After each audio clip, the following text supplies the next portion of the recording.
It's always helpful for the teams as they can get more viewership and awesomeness for their plays. And it looks like, yep, ready. Good luck. As I need to pull up my, this thing. I don't have my stopwatch pulled up quite yet. Good thing is a full hold on King's Row. Cheating caster. We're going to be clicking this button, guys, and we're into the game. As we're going to be switching this from Hydrate to the side of Gatekeepers. And you know what else is going to get changed here at the top of your screen? You can see it is going to be the round of 32 here. And then I'm going to switch over to this screen as my game takes forever to load. Prepare to attack. Oh, the meta. Oh, the meta. Yeah, like the Mei. I guess I could have just sat there and talked about Mei for 20 minutes. I don't know. I'm just in a weird spot about Mei personally. I feel like, really quick ramble, as a Dota player, CC, control, map manipulation in StarCraft, Sentries, and Protoss, because their ability to manipulate the layout of the map are incredibly powerful. In that respect, I can't help but think Mei is really good. But at the same time, guys, it's one of those situations where, I don't know, I feel weird about Mei, saying in any respect that Mei is in a good spot enough to be played right now. But maybe thought process just isn't there yet for the overall game to be able to properly get Mei the kind of impact that she's supposed to have. Zico are going to be picking up the Lucio here for the side of Ormar. We have Axel going to be on a McCree Latex, going to be picking up the Reinhardt. We have Perky on a Diva, Hanzo on a Junkrat, and EPZ going to be picking up his Zenyatta. Over here for the side of the offense, the side of Gatekeepers, we have Aki going to be picking up a Winston, Lali going to be on a McCree, Cherry Dormy on a Zarya, we have Mither on a Zenyatta, Shozi's going to be on a Genji, and Dinia, last but not least, going to be picking up a Lucio as we follow him out, speed boost, and we are into the match as we are boosting right along in. As you guys can see, here's going to be the choke point. There's going to be a trap right there. We'll see what ends up happening. Shoji gets caught up by it. He goes down to Hanzo, so that's a great start to the side for Ormar. Definitely don't want to lose somebody like Shoji off the bat, your Genji player, your high impact player, the individual that's supposed to be the flanker, the one who's supposed to create opportunities for your team by killing heroes, not creating space. Of course, if you look at Diva and Winston, they are similar to Genji in some respects, but they just tend to not get kills. They tend to just be large-bodied tanks that get very aggressive and get in the way. Genji flanking around, getting poke harassment, creating threats from different angles. But there's going to be the initiation. Now Hanzo takes out Lolly, so those are 2 kills so far, unanswered. But it is going to be an initiation. There was a bubbled up Winston. He's getting some damage done, and so far 2 kills for Hanzo so far in this fight. As it looks like Shozi's the only one to answer as he gets himself 1. We're going to switch over to him. He's going up against the... he's going to be able to take out EPZZ there as Dinia helps out there. But in the end, the defense ends up repelling the push there. Lolly does take out the Riptire, so that will prevent a little bit of staggered spawns, but this is just not a good situation here for the side of the offense right now. Gatekeepers having a hard time getting into this fight and getting into a good flow of things. It feels maybe not warmed up yet as much as they would like to be, but there's another initiation coming out from Aki, plus the bubble. Looks like there's going to be a lot of damage going out, plus a Tranquility going out. There's going to be a Dragon Blade as well, and the Earth Shatter coming out from Latex. It doesn't end up hitting on too much, I don't think. He does get 1 kill though on Lolly, and this, that Zenyatta ult is doing so much for the side of the defense. It's going to be a Graviton Search at the end of it though, and they don't have any follow-up damage. That's the problem, but Shozi dashes through, gets himself a double kill. Aki gets himself another kill, and they're going to activate the self-destruct as well.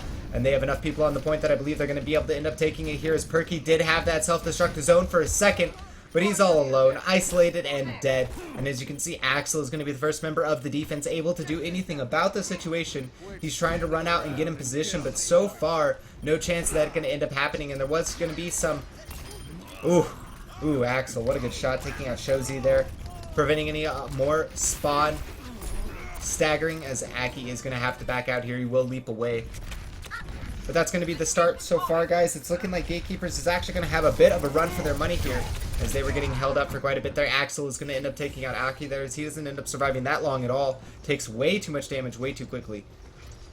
Payload's active. We're into the streets phase. 2 minutes and 30-ish seconds on the stopwatch so far, guys. Not too far into it. 4 minutes to work on the clock for the streets phase, or the Old West set, as the defense is going to be setting up here on top at General Store.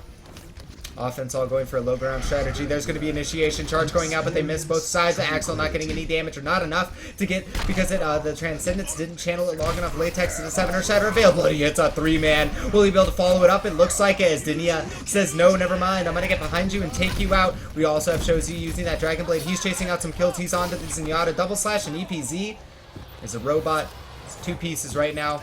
Looks like the chase is going to continue, as he's going to be able to take out Perky, and that Zero Suit now going to be going on to Zekor, getting himself another kill. And the offense is making great haste here for the second part of the map. Of course, there is a third part to remain and a stopwatch to take into account for. But so far, shozi and team is doing a good job. shozi, though, taking a lot of damage on the escape route, will get bubbled up to guarantee that he does get out alive. But if we look at the ultimates now, we are going to have it. Oh, that Earth Shatter, though. Oh, Aki. That was absolutely amazing, hitting on 3. There is going to be a Deadeye as well. Lolly getting a kill onto Zekor, and there's going to be a death. Suicide coming out from Perky, getting 1 kill onto Lolly. They needed that. Now going to be pushing forward, but does have the Discord Orb on it. There's also going to be a Graviton Surge onto 3-4. This is just the Wombo combo coming out back to back from the side of Gatekeepers, as we have great plays coming out from Lolly, great plays coming out from Aki, and then another AoE ultimate coming out as Mithra ends up taking out Axel. He pushes out aggressively with his Zekor goes down as well right there, but shozi, Mithra pushing out aggressively, getting that staggered spawn. Looks like some more damage going to be done onto Hanzo. Not enough to end up getting the kill. 98% here for shozi, as we do have some damage going out. Not enough quite yet. Look like Dragon Blade again from shozi has another one, but it looks like Latex will be able to take him out very quickly. And of course, that was at the end of his channel. 35% low on that ultimate charge. Not a lot of options as we in that respect, as there's going to be an Earth Shatter coming down from the Aki again. Earth Shatter after Earth Shatter. Lolly ends up taking out Hanzo, but Latex takes out Aki, and that's not good here, as they are not going to have that Reinhardt barrier. They will have, of course, some bubbles from the Zarya to act as a similar principle, but it's not good enough. And now that's going to continue to push forward with Cherry Dormy at high charge. EPZT is going to use that Transcendence, so the offense should, or defense should be going in aggressively here, looking for those kills as shozi ends up taking out Axel with that deflect. What a great play. Will be down to 14 HP. Still alive, not sure how. Oh, what a great wall climb there. Little divot, little bit of play, and a great awareness ends up saving shozi here, as they're going to continue to take out kills. Lolly, Cherry Dormy, Mithra, shozi, the kill feed. It's all red right now. It's all Gatekeepers. There's going to be a Dragon Blade. He's just going to slash, deflect. Going to prevent any risk of him getting stunned up, as he's just going to continue to slash and prevent this McCree from pushing out. Zekor goes down. Another dash, another slash, and there's going to be a Dragon Blade as well. Looks like Tracer's going to try to get there in time. We'll be able to, along with Diva, as we're going to go over into the overhead now, guys. Latex is with his teammate Perky, as they're fighting it out. Aki's going to charge through. There's going to be a self-destruct going out as everyone's behind the barrier. Perky will end up taking out Mithra, but it might not be enough here, as there are 2-3 heroes on the point. EPZ did switch over to that Tracer. There's going to be a sound barrier coming out from the side of the offense, and that might just be enough to secure it, guys, as there's no one in the area. Hanzo does dash through in time, but Lolly with the Deadeye going to get a double kill, and that's going to clean it up, guys. I have 5:54 on the clock. Score 0-3. We'll see what they got. Switching sides. Okay.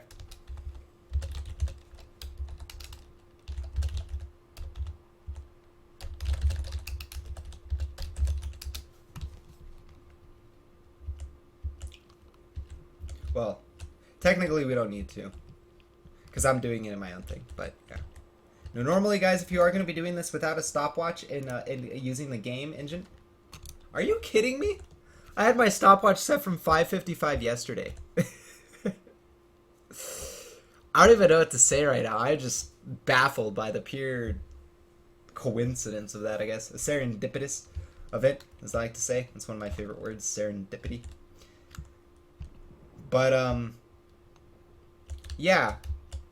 I don't know. That was just such a weird offense. Like, I honestly, I just want to chalk that up to Gatekeepers not being warmed up. They didn't look that clean at the beginning. They looked a little bit lost of sorts. But once they got rolling, man, it looked good. It looked really good. They played like a team. They played effectively. They got the kills they needed to. They worked together. And now, really, the onus, I gotta say, is just 100% on the side of Ormar. They got themselves a decent time to beat. 6 minutes is not something that you're going to be completely ruined with as far as pressure goes, but it is not an easy time to beat. So, we'll see if they can step up to the pressure, step up to the plate, and see if they can perform. Of course, if you guys are curious about the time on the clock, you guys can see that in the top left of your screen on Twitch. I will be making sure that that starts on time. as we look at Lucio's concert. And it should be starting for you guys. Time left 5:54, as it already has lost a second, and they are going to be underway into the match. Hanzo pushing forward with his team, looking for the cap.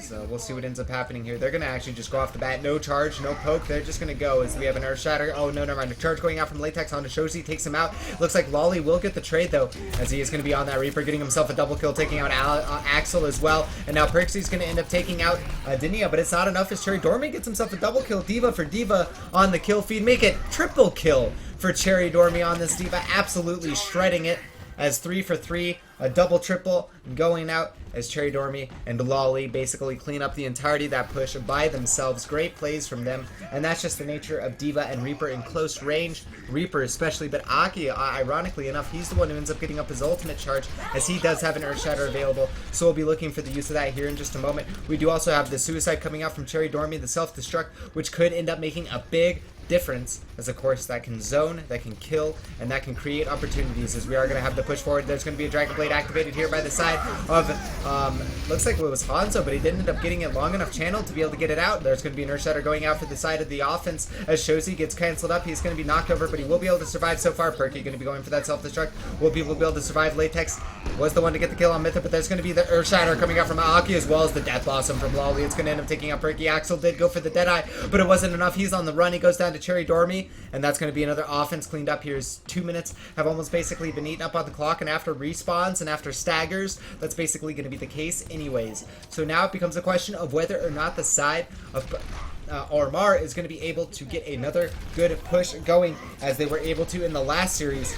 They're lacking time, they're lacking opportunity. 4 minutes remains here on the clock as the charge goes out. There's going to be another Dragon Blade coming out from Hanzo. What can he get done? A double kill. shozi Myth are going down. He's getting the deflect, doing a lot of damage, and he's going to knock out D.Va out of her mecha. Now looks like a dash going to be help taking out Lolly, and that's everyone. I believe Dinia is still alive. He's just going to go for the stall to buy time on the stopwatch. That's his goal. I'm not sure about that. He did switch to healing. I think at that point you didn't have the healing boost active. It probably would have been slightly better to stay on speed and just try to dodge as long as possible. But nonetheless, guys, that is going to be a cap at the first point, and Ormar is not out of the match yet. Perky versus Cherry Dormy on the top of General Store here at high noon in Route 66. Looks like it is going to be Cherry Dormy forcing out Perky, but Perky goes, no, I'm not done yet. I'm going to try to fight it out, but will end up falling down for good, it seems like, now. As there's going to be some shots ringing out into the barrier of Reinhardt. Fire strike going through, but not much yet, guys. We will have the flashbang going out. Perky going to get forced off again, and the defense does have firm control of the general store. We'll see what ends up happening. Of course, there are a lot of ultimates available for both sides. We haven't even brought that up yet. First solo casting, as we do have the Earth Shatter available for Aki. We do have the Deadeye available, as well as the self-destruct and sound barrier. There's going to be the Deadeye going out. It shows he gets himself a double kill. Axel and Hanzo both going down. Aki and team going to help clean it up, as it looks like the only player left alive is I don't know why I just forgot his name. Zekor. I wanted to call him Zerok. Zekor is going to end up going down. And if we look at it, take a moment to take a look at the stopwatch, guys. 2 minutes and 30 seconds remain. The offense still has an opportunity, and they have plenty of ultimates to get it done. If we look about it, they are green all across the board. We'll see if they can ray in the justice. The puns are real. As the shozi just ends up taking him out right there. That was just not good. Perky will end up taking out shozi though, so 1-for-1 trade there. But that's just not a good situation. Axel with the Deadeye, we got him. We caught him on the flank. We'll see if he can end up getting anything done with that. Does get one kill with that Deadeye. There's going to be an Earth Shatter coming out from the side of the defense. It will flashbang. Mither ends up going down, and so far the kill feed is going out for the offense big time. As there's 2 for Axel, 2 for Latex. There is really basically just Lolly left. He is trying to make a run for it. We'll be fighting APZZ, but EPZZ in a moment of clutch, in a moment of need, ends up taking out that Reaper. And if he would have died, that would have been possibly a snowball situation where they could have lost the game. But 1 minute and 40 seconds left on the clock here. As there is going to be an Earth that's going out. They need to survive it. They do. So that's going to be a good opportunity here so far. It shows he does get 1 kill. He does have a Deadeye available as well. He is going to go ahead and channel it right now, but an Earth Shatter coming out from the side of the offense as Latex hits on 3. That's going to give them a lot of chance here, but is it enough as they're going to continue to push forward? It looks like Zekor takes out Dinia on Lucio Violence with the Transcendence coming out from EPCC. Will make it a lot harder for the defense to be able to get any good fight. And but an Earth Shatter from Aki onto 4 people. He's just going to hack him down himself, and it looks like the offense might just get cleaned up. Hanzo is the only anyone left, and Aki just laying it down for his team, dropping the hammer, making it so easy for them to be able to continue to stay in this match and stay in the tournament. Without that, it would have been a much different situation, guys. You have to understand that without that 4-man Earth Shatter, Aki would have ended up falling. They would have lost the point, and we would have been into a different talk and a different discussion here. But now, as it stands, there's going to be a Transcendence coming out from the side of mid there. It's going to end up doing a lot for them, but Perky ends up getting the kill onto Shozi. There is a Dragon Blade from Hanzo. He tries to charge onto him, but will end up taking out Mither. And right now, this Dragon Blade from Hanzo is doing a lot as he gets himself a triple kill. Will he get the 4th? As he might end up going down to the Death Blossom, but no, Hanzo gets the quad as he ends up taking out Lolly. There is going to be a Deadeye coming out. I believe that was just a misclick from Shozi as he wasn't anywhere in the right place. And there is going to be GG's coming out as they only have 18 seconds left. And Gatekeepers will end up winning, guys, as that was not too much of a surprise there. We'll switch over to this here. As I gotta say, that was just absolutely crazy at the end there. Gatekeepers was looking really good at the end, but at the same time, there was definitely a moment of great play coming out of the side of Ormar. I'm going to go ahead and kick it to a commercial break, kick it to some music break here, guys, as we'll be getting into the action in just a moment. I'm not sure exactly what will be going on in the bracket. Reason Gaming and some other teams have been requesting to be casted. I'll be looking at the bracket to see what the best matches are, but until then, we'll stop talking so fast. We'll bring up the brackets and take a moment to relax and see what's going on here. As we have Giants Gaming going to be moving on. They're going to be playing the side of Gatekeepers. That actually might be the best match to watch. We might actually just stay with this, guys, to be honest here. Overwatch Kings is going up against Team Perfect. We'll see where Reason Gaming is. They're going to be taking on BX3 next. So if we can do it, we'll be taking on... Honestly, guys, if I can do it this way, I want to go ahead and watch this game. Giants versus Gatekeepers. And then if we can go ahead and catch Reason Gaming versus BX3 Electronic Esport, that would be ideal, because I think that those would be the best matches as far as quality matches go. But until then, guys, we'll be getting into more action. Stay tuned, get on social media, let people know that here at Twitch TV/DotaRaptors, the ESL Go4 EU Overwatch Cup number 9 is going on. If you guys haven't followed the channel, please do. And of course, follow me on Twitter if you guys want any updates as far as my casting goes. But until then, VODs are available on YouTube, and you guys can enjoy some music, and we'll be getting into Overtalk and into the next match as soon as possible for your guys' viewing pleasure. Again, thank you so much. I'm RaptorZ. This is the ESL Go4 Overwatch Cup number 9, and we'll be back in just a moment.